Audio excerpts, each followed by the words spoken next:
Hello there, my name is Morris, and this is my quick review of Enter the Matrix by Shiny Entertainment, released in 2003 on PlayStation 2. As movie licensed games go, it doesn't get any more authentic than this game. Supervised, written and directed by the Wachowskis as part of a multimedia experience to accompany the two-part Matrix sequel. You play as Jada Pinkett Smith's character Niobe and some other bloke from the film that barely had a speaking part, and your actions tie into the events of the film, but from those characters' perspectives. The game's extremely janky, to be honest. The mocap is ropey and various other game mechanics feel a bit rushed or experimental, but overall it's an interesting experience that's a must for Matrix fans. The action is interspersed with FMV cutscenes that serve to extend the events of the films to a very high production quality. The action slaps harder than Will Smith at the Oscars, but if you didn't like the acting, make sure to keep his wife's name out your f***ing mouth! Go on.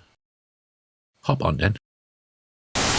I took the shell off a snail once, thinking it would make him faster, but if anything, it made him more sluggish. People don't like slugs. Ruin all your plants and that. Get that bleeding salt poured on them. Nah, I'm only joking. Don't want the RSPCA on my back. I once stayed up all night trying to figure out where the sun was, and then it dawned on me.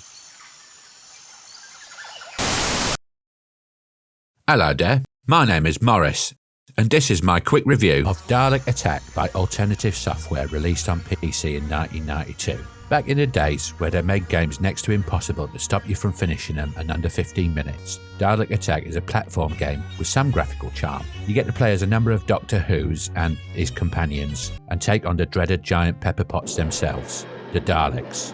The game has some charm, and the creators have allowed themselves a bit of creative freedom in the fact that the sonic screwdriver seems to be able to fire laser beams now for some reason. The game is really difficult and unfortunately very dated. It might have been really fun at the time, but it was very nearly an unplayable mess for me. If you're a Doctor Who fan though, you'll probably make some excuse for it. You've been used to doing that lately anyway. Anyway, everyone else needn't bother. Just look up a playthrough on YouTube or something. That'll be good enough to satisfy your passing curiosity. Go on. Hop on then. Morris's Poetry Moments. Jabberwocky by Lewis Carroll. 'Twas Brillig and the slivy toves did Gaia and Gimble in the wabe. All mimsy were the borogroves, and the mome raths outgrabe. What bollocks is this? None of them are real words, are they? You can make anything breed in rhyme if you just make up words, can't you? Look, I could even do that. Morris is my name, skibbity bibbity bame, scrod hollop tangle snatch barf, nickety snickety narf bleeding rubbish. What a load of bollocks. What's the difference between a hippo and a zippo? One's really heavy and the other's a little lighter. Bleeding big hippos though. Lots of people die from hippos apparently. More than rhinos. You'd think it'd be what rhinos, wouldn't you, with that big bleeding horn on the nose?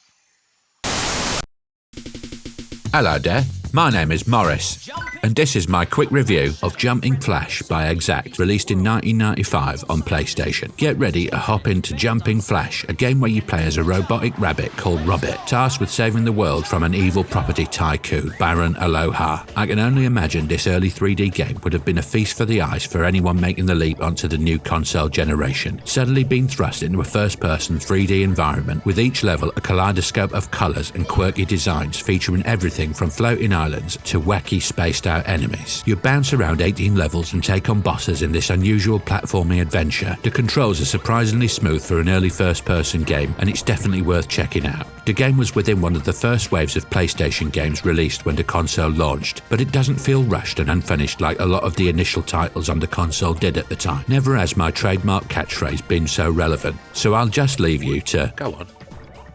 Hop on then. Where should you go in a room if you're feeling a bit cold? The corners. They're usually 90 degrees.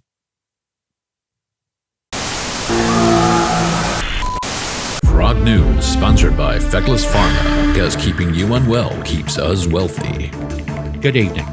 My name is Morris, and this is Frog News.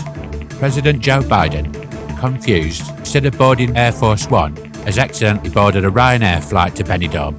Secret Service had said they only took their eyes off him for 1 minute, and he was off, tripping up the stairs. He's said to be mid-flight right now, tucking into a microwave shepherd's pie. He's reported to have left his marbles on the runway somewhere. In other news, Gladys Globaltrotter of Wigan is said to have ordered a burger online, and it's come with mayonnaise on instead of ketchup. She's said to be extremely disappointed, and she'll never order from there again. Anyway, that's enough doom and gloom. Let's have a look at the weather. Over to you, Doris.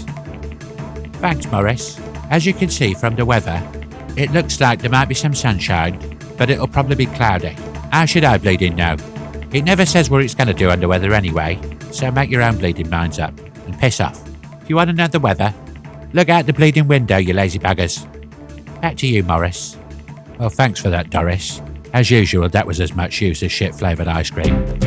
Anyway, that was fake news.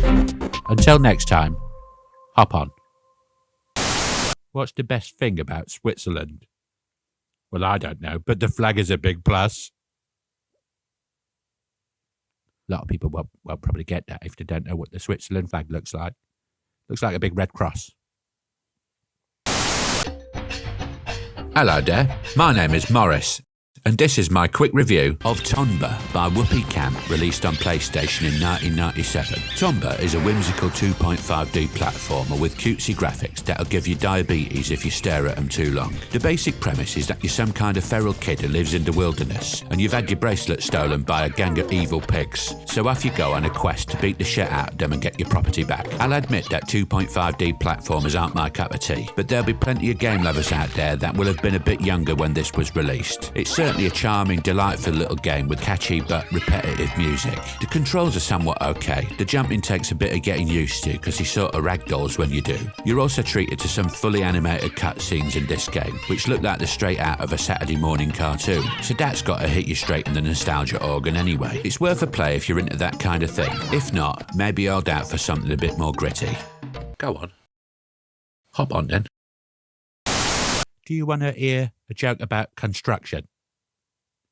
You can't, I'm still working on it.